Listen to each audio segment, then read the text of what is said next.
नमस्कार, मैं केशव राय विश्व हिंदी अकादमी मुंबई से। आज हमारा सौभाग्य कि हम सुप्रसिद्ध गायिका हेमलता जी के बंगले पर हैं।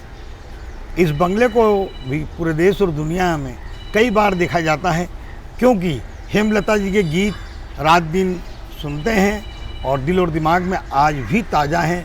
और आज नई पीढ़ी यानी कि बच्चे भी उन गीतों को सुनते हैं। जब माता पिता सुनते हैं, जब मालूम होता है कि हेमलता जी की आवाज़ है, तो तुरंत वो अपने मोबाइल पर गूगल पे हेमलता जी गाने ढूंढने लगते हैं कि और कौन कौन से गाने गाएं।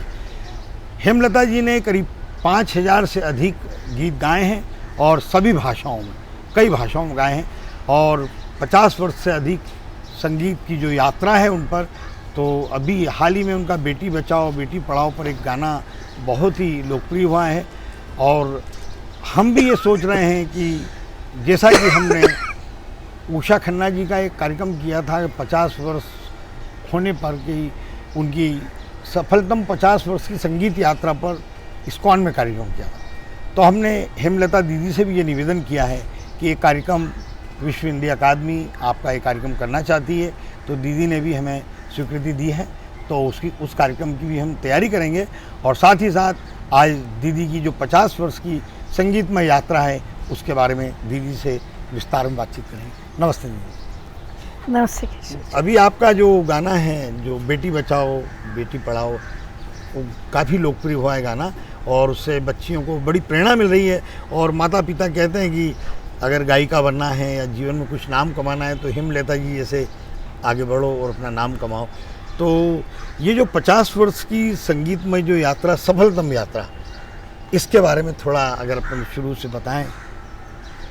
सबसे पहले तो आपके श्रोताओं को, दर्शकों को, आपको और आपकी यूनिट को मेरा नमस्कार। और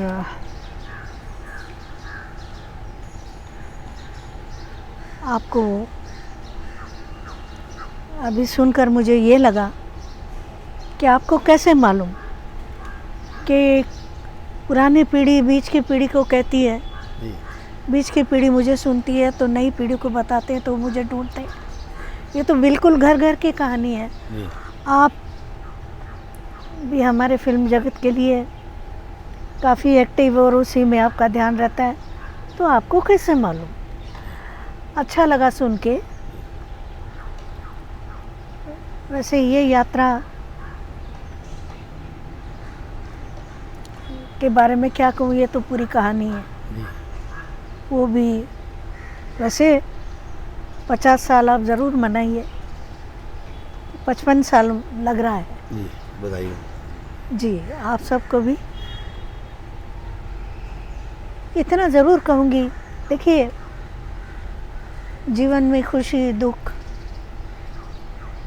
सक्सेस फेलियर, ये तो लगता ही रहता है।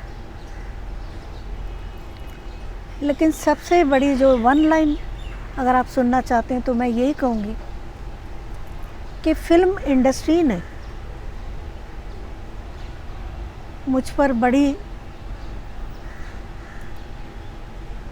मुझे इतना प्यार दिया और मुझ पर जो भरोसा किया,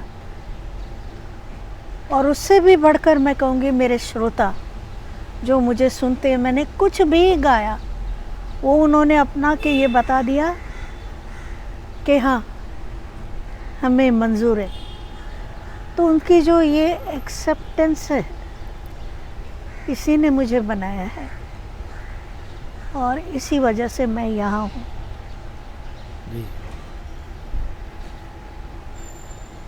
आपके जो पहला गाना था उसके बारे में बताइए, फिर एक के बाद जो एक हिट गाने होते गए, तो उसकी भी एक यात्रा। हाँ, जैसे ही जब गाना आफ्टर ऑल तो जाता है हमारे श्रोताओं दर्शकों के बीच। पहला गाना आपको कैसे मिला और संगीतकार के बारे में? ये देखिए, आने के साथ साथ मुझको नौशाद साहब ने सुन लिया था, एग्रीमेंट में कर लिया था। 1 साल हम उसमें बंद रहे, तो 12 से 13 साल की मैं तब हो गई। पहला आपको जो ब्रेक मिला, मौका मिला, 13 साल की उम्र में? हाँ जी। और 1 साल मैं नौशाद साहब के एग्रीमेंट में, 5 साल का एग्रीमेंट हुआ था, और उम्र थी मेरी 12 साल की। 13 साल उस एग्रीमेंट के बीच कंप्लीट हुए, लेकिन वो 1 साल हमें संभालना इतना मुश्किल हो गया, क्योंकि फिल्म की हर बड़ी हस्ती हमारे घर आ रही थी। एक और माहिम में एक चौल में एक अच्छा सा मौके का मकान, एक छत को मुहैया करवाने में उस्ताद अल्लाह रखा खान, दुनिया जानती है उनको, जो तबले को जो जगह उन्होंने दी वो अद्भुत है, वो न भूतो न भविष्यति है। उनको, उन लोगों ने, उनके परिवार ने मिलके हमें वहाँ जगह एक मिल गया था, और वहाँ बैठकर हमने साल भर तो निकाला। लेकिन वैसी जगह पर जब रोशन साहब, सी रामचंद्र, सलील चौधरी, शंकर जयकिशन और ऐसी बड़ी बड़ी हस्तियाँ जब आने लगी, तो उन सब को ना कहना हमारी हैसियत कहाँ थी। और जब लक्ष्मीकांत जी ने कहा कि, मेरे पिताजी को पंडित जी कहते थे, पंडित जी आप अगर 5 साल बाद जब एग्रीमेंट से निकलेंगे तो आप कौन सी इंडस्ट्री में हेमा को गवाएंगे?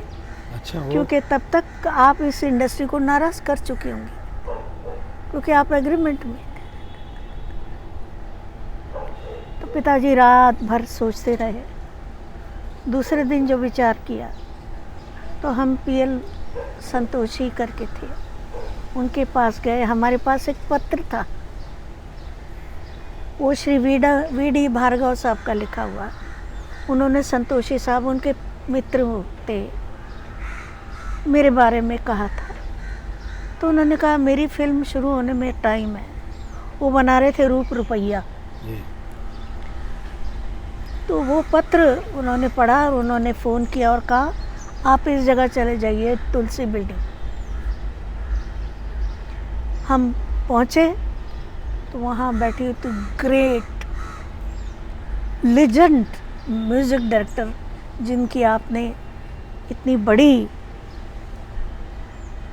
जो इतनी बड़ी इज्जत और इतनी बड़ा मान सम्मान कराया, 50 साल पूरा करा के, वो म्यूज़िक डायरेक्टर बैठी थी और उनकी मैं फ़ैन। आप यकीन माने, उन्होंने मुझे सुना तक नहीं, कहा ये 2 लाइन गाओ। वो 2 लाइन मैंने गा दी और फिर कहते हैं ठीक है, सुबह 10 बजे तारदेव फेमस लैब में आ जाओ। तो मेरे पिताजी बोले कि लेकिन आपने तो इसे सुना नहीं है अभी तक। बोले पंडित जी क्या करें, अभी तो इसने 2 लाइन गाई ना, सुन लिया मैंने। तो पिताजी को लगा कि ये फिल्म लैब, ये कोई, बोले हाँ ये स्टूडियो है, स्टूडियो। बोले वो आप क्या माइक टेस्ट लेंगी? तो उन्होंने कहा नहीं, कल हेमा मेरा गाना गा रही है। ये गाना था 10 पैसे में राम ले लो, 10 एक फूल एक फूल, 6 अंतरे का गाना सेट पे बुला के जो मुझे गवाया, उनके इस फैसले को मैं आज भी प्रणाम करती हूँ। और उन्होंने क्या फ़ैसला किया और उनके इस भरोसे को कि मैं गा पाऊँगी, मैं उसको प्रणाम करती हूँ। और उनका ये भरोसा सच साबित हुआ कि पूरी इंडस्ट्री ने मुझे सेट पे बुला के मुश्किल से मुश्किल गाना दे के गवाया। तो ये सारे एहसान हैं मुझ पर, जिन्होंने शुरू में मेरा हाथ पकड़ा बाकी फिर पलट के नहीं देखा। ये जब माइक पे गई थी तो वो उम्र थी मेरी 13 साल कंप्लीट होके 14 साल में पाँव रखा था। वो दिन आज के दिन फिर पलट के नहीं देखा। जब आपने सभी संगीतकारों के साथ काम किया है तो उस दौरान जो आपकी लोकप्रियता दिनों दिन बढ़ती जा रही थी, गाने हिट होते जा रहे थे, घर घर में आपको सुना जा रहा था, तो कहीं ना कहीं आपके गाने जैसे कि आज भी ज़्यादा होता है कि एक गाना आपसे डब करा लिया, बाद में दूसरे सिंगर से कर लिया, उस दौरान ऐसा हुआ कि? हुआ तो बहुत बहुत हुआ है वो दौर ऐसा था। देखिए उस वक्त जो लोग गा रहे थे, जी मैं उसे कंपटीशन इसलिए नहीं कहूँगी, जी सवाल ही नहीं उठता। कहाँ सूरज कहाँ दिया, ये आपका बड़पन। लेकिन इतना करूँ कि उनके सामने जो लोग गा रहे थे उनके सामने मेरी कोई हैसियत ही नहीं थी। तो कई बार ऐसा होता था कि गाना मैंने रिहर्सल किया, फिर पता चलता था कि भैया आप नहीं आना। उस समय से चला आ रहा है ना? कई बार ऐसा हुआ गाते गाते वो भाई बराबर में डुएट गाना होता है तो बराबर में बांटा जाता है। अच्छा हेमा आप ये अंतरा नहीं गा रही, बोले इसको भी आप ही गा लीजिए। आपके फिर सामने रह गई। लाइव में आपके सामने हो रहा है? टाइम ऑफ रिकॉर्डिंग, चलती हुई रिकॉर्डिंग में। फिर कहा अभी क्या रह गया जी, स्थाई मुखड़ा रह गया। अब मुखड़े में उन्होंने कहा कि ऐसा है फर्स्ट लाइन आप बोलिए, बाकी लाइन में कोरस ज्वाइन कर लो, मतलब मेरी आवाज़ गायब। मैं रोती थी, आकर बहुत रोती थी, लेकिन दूसरे दिन तानपुरा लेकर रियाज में भिड़ जाती थी कि है ये नामुमकिन कि हो जाए इनायत में कमी, रह गई है कुछ न कुछ मेरी इबादत में कमी।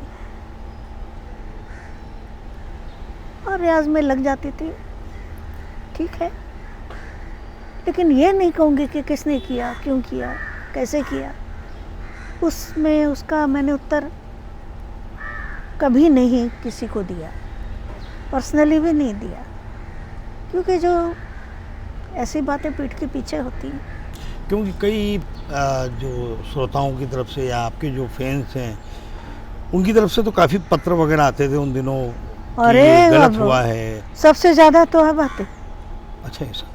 और वो ये सब लिखते हैं, कहते हैं तो फ़ोन और व्हाट्सएप और कई रास्ते हैं जिससे मुझे लोग, बहुत अच्छे हैं मेरे फैंस। कुछ गीतकारों के बारे में, कुछ संगीतकारों के बारे में जो अलग अलग शैली, अलग अलग विधा, अलग अलग अपना स्टाइल जो होता है ना संगीतकारों का, क्योंकि आपने तो सभी दिग्गज संगीतकारों के साथ हाँ, काम, हाँ। कुछ गीतकारों और संगीतकारों के बारे में बताया। देखिए उस वक्त हर जगह हर आदमी अपनी जगह जो है गीतकारों वो के बारे में, लाजवाब था। जैसे गीतकारों में, तो गीतकारों में मुझे शैलेंद्र, वाह, अपने राजा मेहंदी अली ख़ान, उनको गाने का मौका नहीं मिला मुझे, लेकिन मेरी पसंद में से थे। और अपना राजेंद्र कृष्ण जी, रविंद्र जैन और नीरज गीतकार, गीतकार। तो और जो लोग पेपीज़ वगैरह लिखते थे वो भी अपनी जगह लाजवाब थे। कैफ़ी आज़मी भी बहुत अच्छे थे, अपना वो भी बहुत अच्छे थे। मजरू साहब बहुत जीनियस थे उस वक्त, जो काम हो रहा था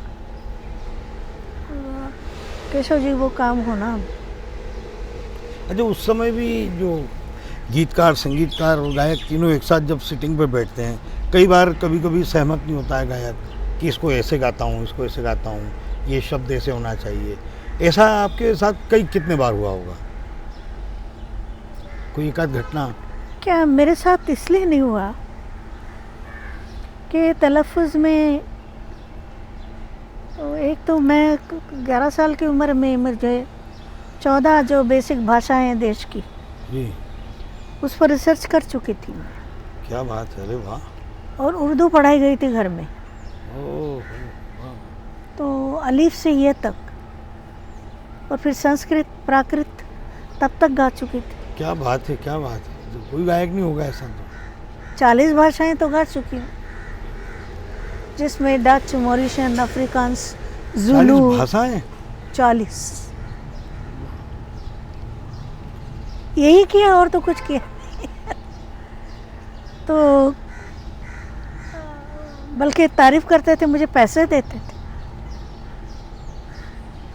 जो उस वक्त बड़ा पहले का रिवाज था कि 100 रुपया उन्होंने दिया तो मैं ऑटोग्राफ करके उनको, तो ऐसा युग था। और हाँ, सिचुएशन बताई जाती थी, ऐसी ऐसी सिचुएशन, तो कैसे कैरेक्टर में जाना है, कैसे गाना है, ये म्यूज़िक डायरेक्टर बहुत तफसीरे से समझाते थे और बहुत सारी रिहर्सल देते थे। उसके बाद हम जाते थे, क्योंकि वहाँ कोई आज की टेक्निक्स नहीं थी। इसी कोई घटना जिस तरह से आपको गाना दिया गया, आप गा रही हैं, लेकिन वो फील नहीं आ पा रही, वो अभिव्यक्ति जो निर्देशक चाहता है कि यार कहानी का ऐसे ये है मूड इसका, तो ऐसे कई बार हुआ है, एक आध दो घटना? एक बार तो काफ़ी हुआ है, 2-3 बार हुआ है। जैसे? लेकिन इस वक्त मुझे जो याद आ रहा है, एक गाना आपने सुना होगा मेरा, अखियों के झरोखों से। आज भी सुनते ही आ रहे थे हम कार में इनकी। हाँ। उसमें एक स्लो वर्जन है, तो वहाँ सिचुएशन ऐसी है कि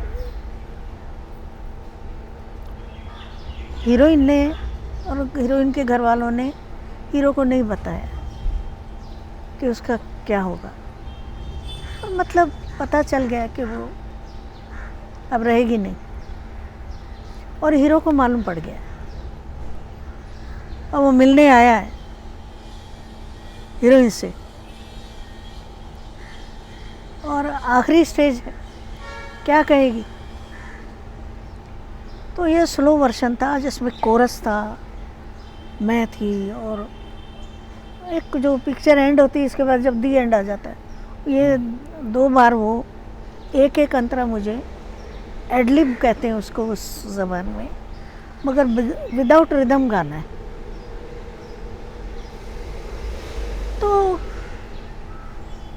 अब मैं गाए जा रही हूँ, फीलिंग ला रही हूँ, लेकिन हो नहीं रहा है।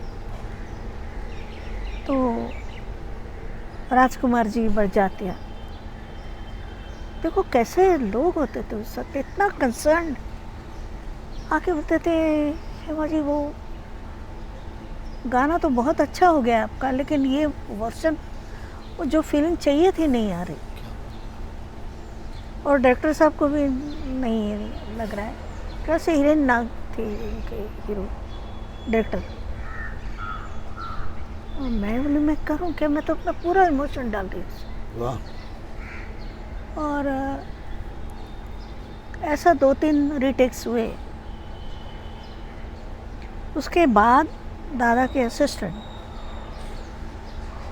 1-2 लाइन उसी जो मैं गा रही थी उसी पर 2 लाइनें दूसरी लाइन लिख के भेजा उन्होंने। हाँ, 4 लाइन का था मंत्रा, दूसरा लाइन मतलब दूसरा लिख कर भेजा उन्होंने, बोले इसको छोड़ो, ये गाओ इसी लाइन पे, क्योंकि मैं चाहे एनजी टेक हो 4-5 दे चुकी थी। तो बोले एक काम करो, रिहर्सल प्लस टेक करते हैं, फाइनल रिहर्सल प्लस टेक करते हैं। जी। ये लो, ये लाइन गाओ इस पर। मैंने गाई, तो गाते गाते मुझे रोना आ गया। कुछ बोल के खामोशियाँ, क्योंकि दोनों चुप है, वे क्या बोलेंगे एक दूसरे से। तो कहते हैं कुछ बोल के खामोशियाँ तड़पाने लगी हैं, चुप रहने पे मजबूरियां याद आने लगी हैं। क्या बात, क्या बात, क्या बात। तू भी मेरी तरह हंस ले, आंसू पलकों पे थाम के, जितनी है खुशी ये भी अश्कों में न बह जाए। क्या बात, वाह वाह वाह वाह। और गाना साइलेंट पे जा रहा है, दोनों एक दूसरे को देख रहे हैं और कोई रोना धोना नहीं है। और मैंने को रुलाई को रोक के जो गाया, अब आप रुलाई रोक के अगर बात करेंगे या गाएंगे तो एक अलग सा हो जाता है ना, वैसा कुछ क्या आया पता नहीं। और लास्ट में मैंने उसको होल्ड किया रोने को, ऐसा कुछ आवाज़ नहीं थी ताकि बोलें कि भाई फाइनल टेक करते हैं। जी। तो अंदर से आवाज़ आई ओके। मैं बोली दादा ये तो रिहर्सल। बोले आ जा लड़की, आ जा घर, आ जा रूम में, आ जा यहाँ मॉनिटर रूम में सुन ले। बोले टेक इज ओके। तो ऐसा हुआ। क्या है जो बोल है, तो राज बाबू ने भी मुझे एक बार बोला कि हमें पहली बार ये महसूस हुआ कि एवरी टाइम सिंगिंग में ही ऐसा नहीं होता कि भाई वैसे सिंगिंग नहीं आ रही। कई बार बोल अच्छे हुए होते हुए भी म्यूज़िक और बोल का जो ब्लेंडिंग है वो उतना परफेक्ट नहीं आ पाता।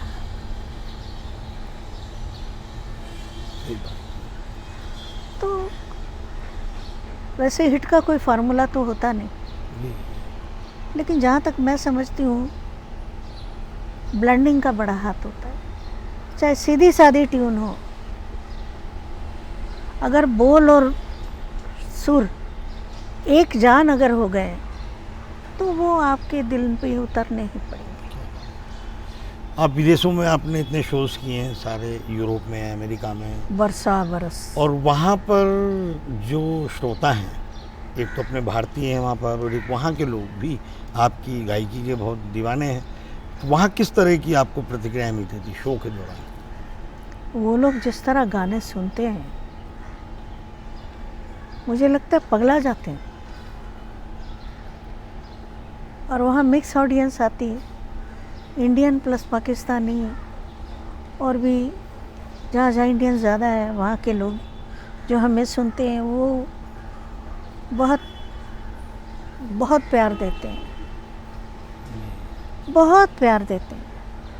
इतना कि आप कल्पना से मर कई बार तो रुला देते हैं।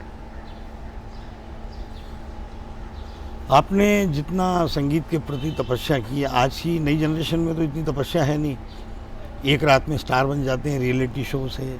और जो आज जो टेक्निक आई है, आपके ज़माने में जो लाइव होता था, आप तो कोई भी गायक बन जाता है। हाँ अब तो आप भी कोई भी गायक बन जाता है और बोलता है देखो सुर में गा रहा हूँ, ये गा रहा हूँ, वगैरह वगैरह। तो रियाज तो पूरी गायब ही हो गई आज, देखते ही नहीं है, सुनते ही नहीं है हम कि लोग नए नए लड़के रियाज करते हैं। आपका रियाज का कितना टाइम रहता था शुरू से लेकर? रियाज तो ज़रूरी था, सुबह तो रियाज करना ही करना है। हाँ कभी बहुत ज़्यादा लोड है गाने का तो पिताजी कहते थे कि आज हैवी प्रैक्टिस मत करो, क्योंकि उसके बाद गाने में ओवरलोड हो जाएगा, वोकल कॉर्ड को फर्क पड़ता है। आपके हालांकि सभी गाने आपके लोकप्रिय हैं, कोई एक लोकगीत, एक कोई रोमांटिक, या आपने भजन सभी गाए, कुछ एक आध लोकगीत या आपका कुछ बताइए। लोकगीत तो बहुत सारे आते हैं, एक आध। कौन सा लोकगीत?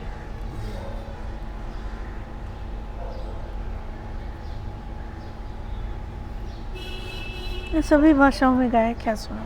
40 भाषाओं में गाए आपने तो। मेरा तो खिचड़ा हो गया। अच्छा, कभी संगीतकार बनने का मन में नहीं आया? नहीं, कभी नहीं आया। संगीतकार जिसका जो काम है वो अच्छा कर रहे हैं, अच्छे से गाने मिले आप लोग बना के मुझे गवाएं, वही कर लूँ तो बहुत है।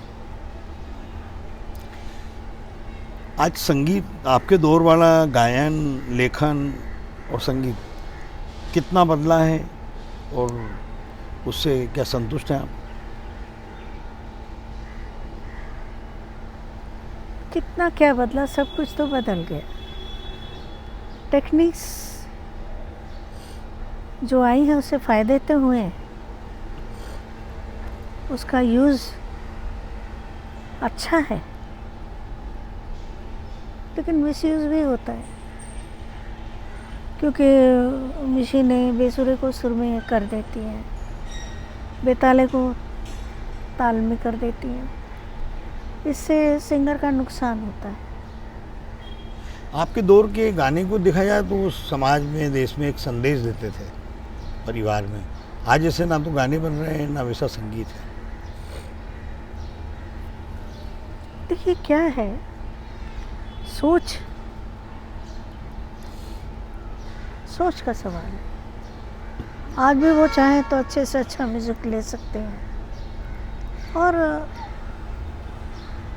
अब यहाँ जो जैसे डिजिटल और सो कॉल्ड ये जो हो रहा है, अमेरिका में नहीं हो रहा है ऐसा। वहाँ फिर वो 2 इंचेस रिकॉर्डिंग मेथड आ गया है कब का, और वो जो एनालॉग फील है उससे ओरिजिनल जो वॉइस का फील आप तक जाता है। और पहले के म्यूज़िक डायरेक्टर्स, उनमें मैं खोज देखती थी कि भाई ठीक है, आज हमको बेस्ट गाना मिल रहा है, क्या बात, ये बात नहीं। इससे अच्छा हो ही नहीं सकता, लेकिन कल के लिए भी तो चाहिए। बड़े जिम्मेदार लोग थे, बड़े ईमानदार लोग थे अपने काम के प्रति, ट्रेड के प्रति। ये तो मैं कहाँ से आती। आज के दौर के संगीतकार या कोई गीतकार का एक आध दो नाम अगर संभव। अच्छा करते हैं काम सब, मैं सबके नाम तो नहीं जानती। गाने सुनती हैं आप आज नए? हाँ, सबको सुनती हूँ। बस कई गाने तो बहुत अच्छे लगते हैं, लेकिन याद नहीं रहते। याद और गानों की अगर सस्टेनिंग हिट ना हो, और गानों की अगर उम्र लंबी ना हो, तो सिंगर के करियर की उम्र कहाँ लंबी होगी। इसलिए जल्दी आते हैं, जल्दी फिर पता नहीं चलता कि कहाँ गए। कुछ अवार्ड को लेकर अगर आप बोलना चाहें, कुछ जैसे पद्म भूषण, पद्म विभूषण, पद्मश्री, इस तरह के जो अवार्ड हैं, या फिल्म फेयर वगैरह, तो इसके बारे में आपकी क्या राय है? इसका जवाब देंगे तो मैं अवार्ड नहीं मांग रही। अगर वो काबिल समझे, जिसको काबिल समझते हैं। या ये भी होता है कि कई बार मैं नॉमिनेट होती हूँ, अरे तो वहाँ भी कुछ वेल विशर हैं, ठीक है, जिनको मैं पसंद नहीं हूँ, तो मेरे लिए तो मैं कुछ नहीं कहूँगी। मेरे अवार्ड आप हैं, और जो मुझे सुन रहे हैं, मुझे फ़ोन करते हैं, मेरे साथ फ़ोटोग्राफ चाहते हैं, मेरे से मेरी आवाज़ को सुनना चाहते हैं, वो मेरे अवार्ड्स हैं। और बाकी राष्ट्रीय सम्मान है। मैं इतनी महान नहीं कि मैं कहूँ मुझे नहीं, क्यों नहीं चाहिए। जब घर आकर माँ बाप कहते हैं शाबाश, वो जो फील आती है, वही फील आज भी आती है कि हमारे संविधान, हमारे वहाँ जो बैठे हैं संसद में, वो अगर मुझे चुने तो मुझे अच्छा ही लगेगा। क्या बात, बहुत अच्छी बात। और लेकिन मुझे इसका मतलब ये नहीं कि मैं मांग रही हूँ। हाँ, इतना ज़रूर आपके माध्यम से कहना चाहूँगी कि अवार्ड आप दे रहे हो, थोड़ा जल्दी दो, ताकि कलाकार उस अवार्ड को फील, उसको एंजॉय करे, उस पर थोड़ा सा प्राउड करे, देखे उसे। अभी आँखें चली गई हो, लठिया गया हो, या व्हील चेयर पे आ गया हो, वो बच्चा आके कह रहा है दादाजी ये ऐसा है, इधर ऐसा है, तो भी ठीक है। और हाइट ऑफ हाइट किसी को तो मरण उपरांत जो मिलता है वो थोड़ा प्रिक होता है। चलिए, हमारी शुभकामनाएं कि इस वर्ष ही आपको देश के प्रतिष्ठित पुरस्कार निश्चित रूप से मिलेंगे, ऐसी हमारी प्रार्थना है ईश्वर से। और फिलहाल तो शुभकामनाएं। आपने कहा मुझे मिल गया, बिल्कुल मिलेंगे आपको, बिल्कुल मिलेंगे। धन्यवाद। बहुत थैंक यू, बहुत बहुत शुक्रिया। Very good. It was okay. हाँ बिल्कुल।